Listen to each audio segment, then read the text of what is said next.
On this episode, we discuss the quote unquote compass of life and how it's never nearly as precise as we'd like it to be.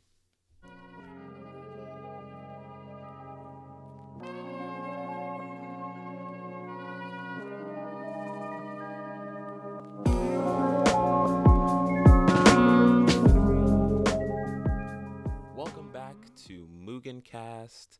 This week's episode is episode 24, I believe, at least. The strange thing is I never know what episode I'm starting on. I always have to go back real quick and say, oh, what episode is this? Did I do 22 last week, 23? But yes, it is episode 24. Just had to confirm real quick on my phone. All right, so jumping right into it because I don't have a ton of time. I say that, but I'm going to end up going for long anyway. So we'll jump right back into the recap segment. We'll get into the kind of creative discussion, lifestyle discussion type segment that I've been doing over the past few weeks. And then we'll go with what's coming up in the future. The typical recipe for a good MugenCast, right? Right. So let's get started. So what I've been doing over the past week or so lots of video editing for one, a ton of video editing. That project that I've been working on, I finally got to shoot with Kevin last week or the week before last week, whatever. Putting that together has been really fun. I've been messing around in Adobe Premiere, watching a lot of tutorial videos, learning about speed ramping, all different types of continuous shots and reverse speed and all this other type of stuff. I've been trying to just use a little bit like the less complicated type of edits. I don't want to get too crazy with it where I'm creating line edits and I'm going like Cole Bennett style with it. It's not a music video I'm creating, so I don't want to go too far, but I've definitely been trying to just kind of stick to the basics, but do it in a way that is clean, is interesting, and visually appealing to you, the viewer, who will eventually watch this. So that's been pretty fun. But like I said, it's really time consuming. Like I remember one night I was up until probably like 3 a.m. editing. Luckily I'd taken a pretty long nap before that so I could endure it. But I was like, man, just to edit like a 3-4 minute clip but make it the way I want it to be takes a while. And I think part of that is my computer is so slow. Video editing on my nice MacBook, my fat MacBook Pro, not the skinny ones that are out right now, the really thick ones, pause, from like 2009 or whatever. That's what I'm on right now, and they are not the best. So that was annoying, and it made me realize that I need a new laptop like stat, especially if I want to get into videography more, which I do. And editing that is going to take me centuries on the computer that I'm on right now. So it's video editing has been rewarding, but also very time consuming, to say the least. What else? What else has been going on in the life of Dimitri over the past week? So also in addition to that, my content or collaboratory, I think that's a word, content with the Bandit Territory, aka my buddy Jeffrey, is coming up probably at the end of this week, and that's going to be posted on the blog. He's going to be kind of covering a blog topic, and I'm also going to cover the same topic, and I'm going to try to kind of create like a little ecosystem of creatives putting their opinions and their thoughts on the blog and creating their own kind of interesting tales to tell. And maybe we'll kind of come out with like themes for a month. I can't remember what exactly the theme is for this month. I think it's how he got started with the Bandit Territory, what it is, what the meaning is, etc. And I'm going to talk to him about that this week, kind of see how it's coming along. But by the end of this week, early next week, that should be coming out. And then you'll have one for me as well. And I go through the kind of, I guess, origins of Mugen, because I think I haven't done that in probably 2 years. And I think it's maybe even changed a little bit where I've found out more about what I actually want to do here. So that's coming up soon, which is really exciting. I'm pretty pleased with that idea that I came up with. It hasn't come to fruition yet, but I think it's going to be a really cool source of content going forward and get some people in my little community involved and hopefully reach out to new people, meet new people. That's always great to collaborate. Creators are stronger when we kind of meld together and work together. So looking forward to that. That content is coming out soon. Also, I've been listening to the Leviathan Chronicles podcast. I think I talked about this last week. Still amazing. Just got through season 1, which I believe is 25 chapters or 25 episodes. Really, really good. Really well done. I can't believe this was done 2009, 2010, 10 years ago. They were able to create such a compelling and just riveting storyline with such robust like audio engineering. It's really amazing what they did. I can just imagine how the next season is going to sound, which is coming out probably in the next few months or so. But aside from that, you should go listen to that for one. It's on iTunes. I believe it's on Audible as well. Definitely go listen to it. But they also have these soapboxes that they come out with, which I think are really, really good. And basically what it is the creators of the podcast, audio drama, just sitting down, talking about their creative process, what they're going through there. It's just very casual conversation. And it's kind of like a good debrief after the storm that is the episode, and you kind of get some more information about what went into it, how it was made, etc. And I think when I create my larger scale projects, similar to what I did with the Insight episode, or episode 1 of Insight, where I had that podcast where I kind of talked about what went into this, how it was made, the build up, whatever. Whenever I create a podcast, I think I'm gonna do something similar to that, kind of like a debrief episode, or not. Whenever I create a project, I'm going to do a podcast, which is somewhat of a debrief episode for whatever respective project that will be. So in this case, the Styles of Summer video series, which is what I'm working on right now, I'll have kind of a podcast to go along with that. Maybe I'll have Jeffrey on there and my other friend John and Kevin, who are going to be involved in this, and maybe one other model. So that could be pretty interesting. But the main reason I brought that up is because it's so cool to hear what these creators were going through while they were just in the thick of things, like creating this, putting so much time, so much effort into it. It's just so interesting to know that, like, everybody's creative process is so, I don't know, it's so different, but it's so similar in other ways. Like, some of the things they're talking about, I'm like, I'm going through that right now, honestly. And then some of the other things I can't relate to at all. But it's just so cool to have creators who are transparent about that. And I think we need more of that. Like, creators like them. I'm a photographer I follow on Instagram that I've probably talked about before, Vuhlandes, Vuhlandes. A great photographer, and he's very forthright and honest with what he's going through. And I think it's really cool, and I think that's why he's gained such a dedicated following. And I hope I can I am doing something similar with you guys and telling you what I'm actually going through when I'm going through it, not kind of putting on a false face, really. And lastly, and well, actually, lastly was the right word. Lastly, I was also looking for some new photography places. I kind of want to branch out from my regular streets and just average neighborhood kind of shots, which I do like because it has a certain, like, I don't know, like a certain relatability to it, that I feel like everyone has these areas accessible to them. If you want to go out and do photography similar to mine, or have questions, etc., like, we're working with pretty similar things. My camera isn't that amazing. My sceneries aren't that amazing. I just try to work with what I have. But with that, I think I also want to explore and find some interesting places to show you guys, and maybe kind of spice up my feed a little bit. So I was kind of thinking about that over the past week, and that's something that's going to be kind of in the background as I get time to do it, because right now I haven't really had much time to think about that.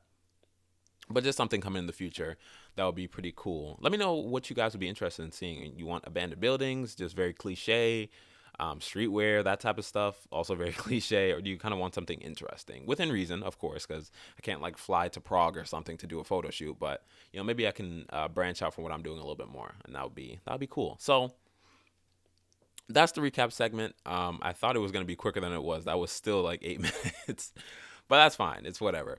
And now we're going to jump into the little creative discussion segment for this week. So on this week's, for this week's episode, rather, I was kind of thinking of, what do I want to do? I was kicking around a few different ideas. And I finally settled on one, and I think I'm going to call this episode Compass. And this is why.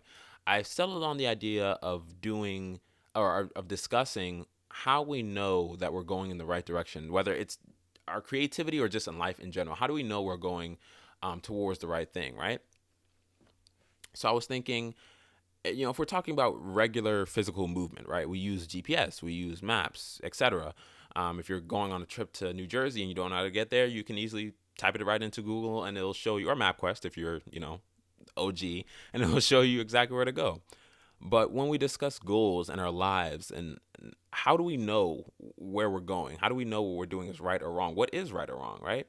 And I've always kind of wondered this. And I remember I did an episode that kind of touched on this, but it was more on the fact of goals and achievements and things like that, and how those things are always changing.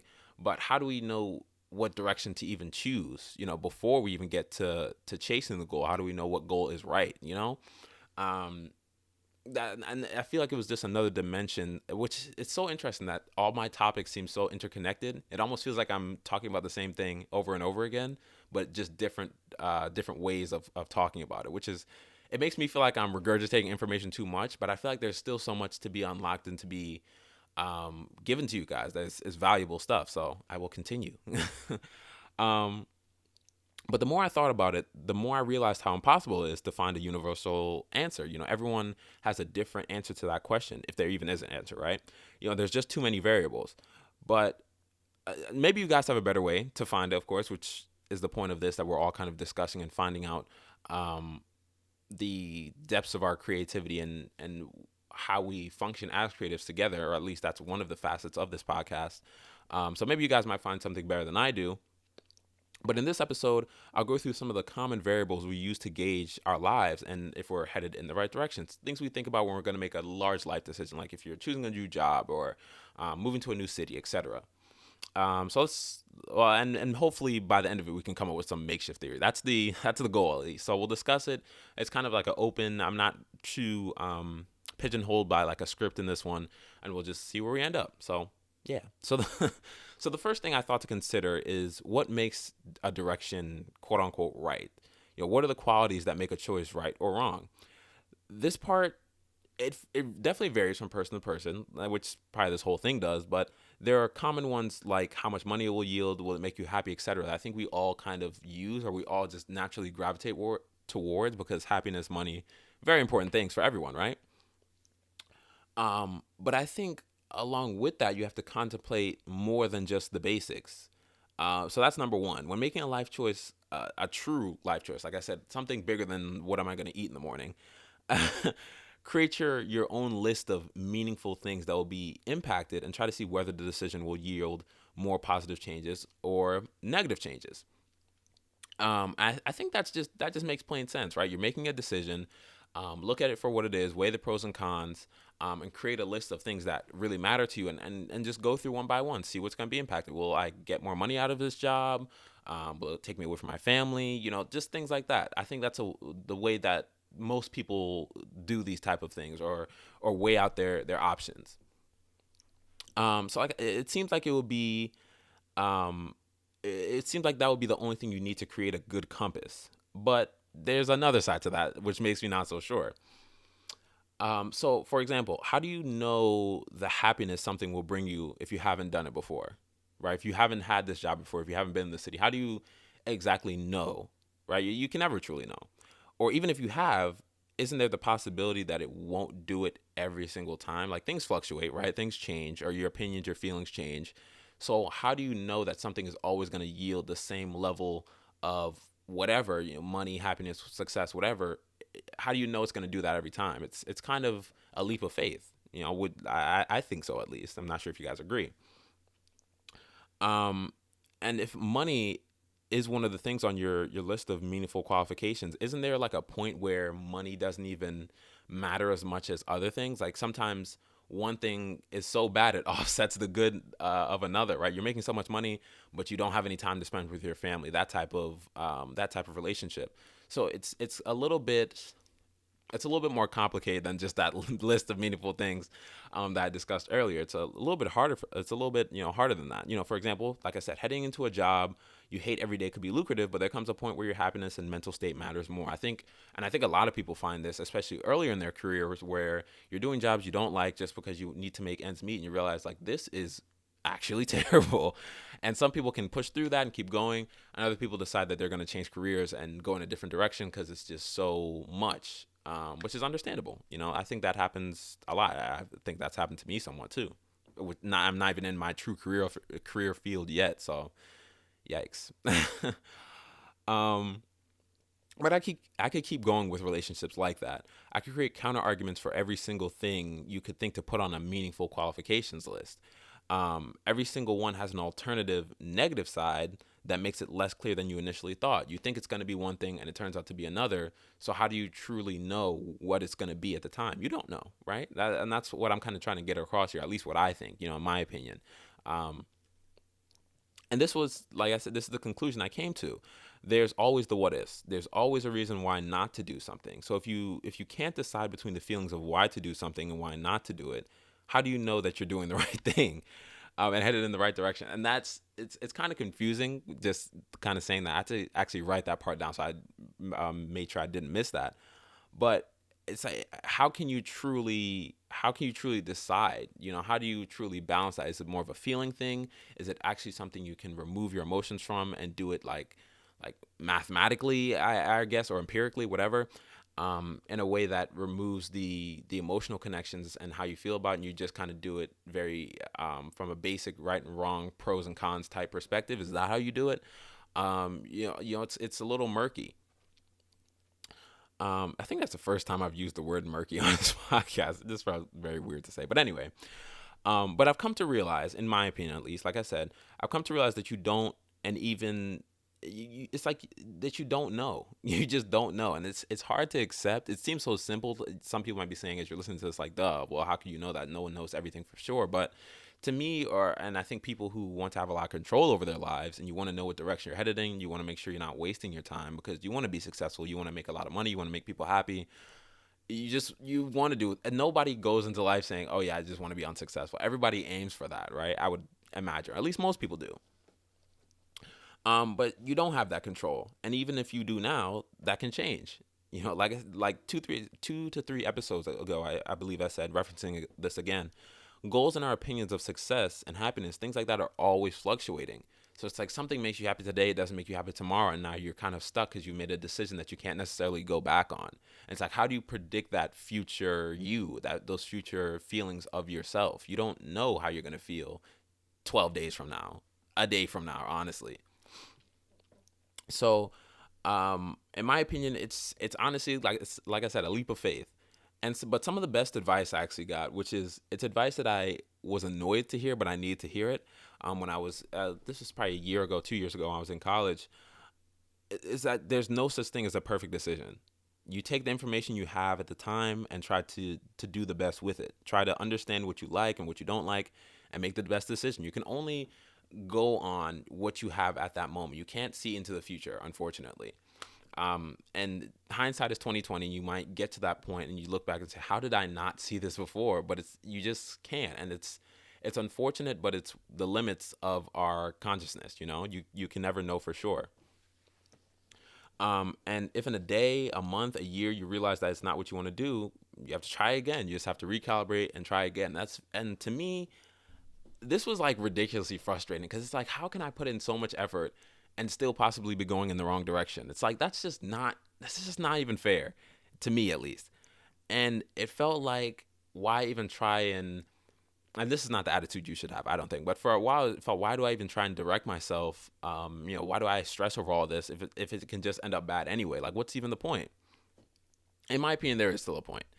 Um, After thinking about it more, I thought that maybe if you do your best to think of where you're going, and you try your hardest and you do put yourself through that, maybe that just gives you a better percentage chance of success somewhere along the way. Like, probability goes in your favor because you actually put in the work to think about the decisions you're making, rather than just kind of going with the flow. But then you see people just go with the flow and it works out for them just for whatever reason. It's so imbalanced, and it doesn't really make true, genuine sense a lot of the times. But this is just the truth I found so far. Maybe I'll find some surefire way to always live your best life, as the kids are saying nowadays. But for now, the idea of a right direction, quote unquote, is just a fantasy. Nobody's really going in a direction that can truly be deemed as right in their lives. Nothing is surefire. Everyone's just going in the direction they think is the right direction, not that they actually know is the right direction. Something could happen tomorrow to Jeff Bezos that completely derails Amazon, and he makes him feel like, man, was this actually what I should have done? Could I have done it another way? And that hindsight and that regret might kick in, no matter how successful he has been with it. Well, maybe Jeff Bezos wouldn't feel like that, because the man has like multi-billions of dollars. But anyway, put it on a lower scale. Someone who's making six figures a year, who's living a pretty good life, might have something happen to them, and they may think, man, I shouldn't have done this. I shouldn't have embarked on this in general. but you only feel that regret if something bad happens. You don't feel that regret if things are going well. So as long as things are going well, you think you're going in the right direction. But as soon as things turn bad, you think you're not going in the right direction after all.